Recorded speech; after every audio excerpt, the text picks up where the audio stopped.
គួរឡើយណាលះបង់តែទីយួងតែគុំនឹងប្រងចិត្តរៀនឬស្យា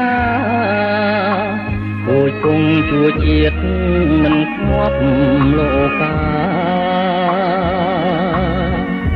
មនុស្សមានខ្លឹមសារឈ្មោះថាជនចោលមកទៀត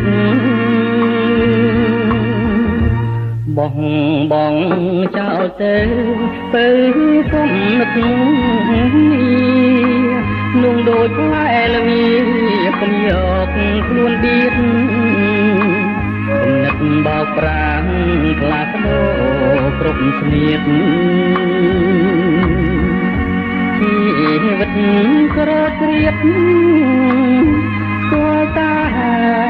ក្តីអន្តរាយត្រណងធ្វើអ្វីអាឡ័យអ្វីទៀតម៉ាស់អងធម្មជាតិខាងញាតចិត្តឆ្ងាយកំដកជន់ពីលអាសោចជាប់កាយគួរតែគិនស្ដាយកុំឲ្យបងប្រានសត្វត្រូវសួរពូជបងខូចគេឈ្មោះរូបរាងជាមនុស្សឈ្មោះដូចលេរិឆានអាងទ្រព្យសម្បត្តិជាជនបំពេញជីវិតត្រែកឃ្លានតាមតែអំពើបាបកម្ម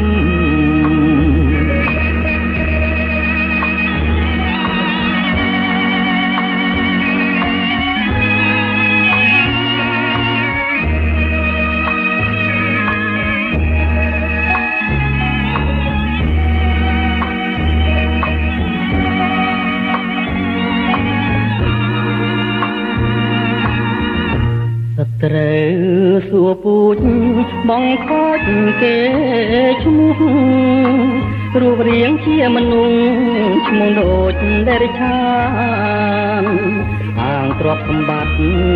ជាជនបំពេញជីវិតប្រែក្លៀនសាងតែអំពើបាបកម្ម